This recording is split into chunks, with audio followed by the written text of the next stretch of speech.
Put that coffee down. Did you feel any resistance in regards to that? Like, I'm no longer going to be editing it. I'm no longer going to have the final say on what comes out. And how did you feel sort of when you hit that point? When you first, because you just have that editor in Andre, right? That was in. Yeah. So when you first were like, here's, I have filmed it. There's a bunch of different takes. Make the best one and post it on YouTube. Yeah. I think I didn't have that for personal Facebook. I still have that. Mm-hmm. Like I don't let them do that. Yeah. Like they want to do copywriting on my personal Facebook, and I hate everything they do. Yeah. It's like, nah, I wouldn't say that. Yeah. And like but I'm a good copywriter, so I can for myself. Like I'm not of course. you know Yeah. what I mean? So I'm good at doing that. I know what my audience wants. I know what they want to see. I don't like when things get accidentally posted on my personal profile, because like I know that medium so well that I don't like things happening without my say-so or approval, because I know what the audience will react to, right? But I was really lucky with Andrej, because Andrej did two jobs. He did content curation and editing, even though he was just an editor. Okay. So I really lucked out with a guy that could consume the content and then go, oh, this is the best way to put that together. That was pure dumb luck. Okay. He was a referral. He's like, hey, he's a great editor. Because I didn't realize, like, that's two different jobs. Yeah. A lot of people mistakenly think you just hand stuff to an editor and they can just make brilliant shit out of it. Now, in a vlog, that's the editor's job, pretty much, right? Is to sort of make that look good. But when it comes to infotainment, which is essentially what we do, right? Information in a somewhat hopefully entertaining manner, or at least engaging manner, right? We're trying. We're trying our hardest.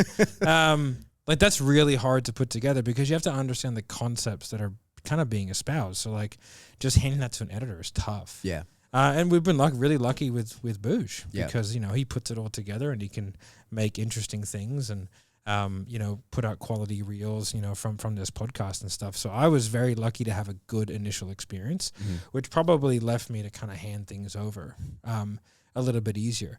But also, like, I have probably to a fault too much of like a trusting nature, where it has burned me a few times when I've gone, okay, I trust you, go do this. And then it hasn't been done to a good standard.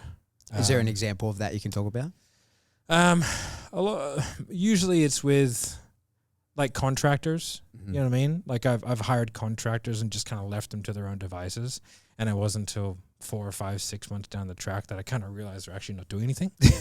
Yeah. You know, and it's like, I kind of, one of the mistakes that we make here is like, we really put in a lot of effort for our clients. We really try and make things work.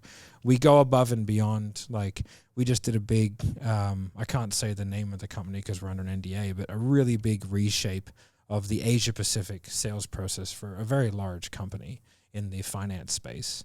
And they were like, we've never worked with a contractor that has come close to you guys. Right. Like the testimony they gave us was phenomenal. Yeah. Because we go above and beyond, and like they were messaging this guy, you know, 11 p.m. on a Saturday, going, we're trying to work through this and this and this, and these guys like, what the fuck are these guys doing? Yeah. And they got a standing ovation at the end of their presentation. Right? Okay. And we're gonna try and roll that out to the whole world, of which we have a pretty good chance to. Yeah. So it's a good payday for us, but they're gonna get a good product. Yeah. But like we just kind of expect other contractors and people who come work for us to do the same thing. And so like, that's why I hate hiring anyone from corporate. And I've made that mistake as well. Like hiring people from corporate backgrounds, they're just not a good fit. You know, we've tried it a few times now. And in what way? Put that coffee down. New episodes released every week on your favorite podcast app, or you can watch them on YouTube.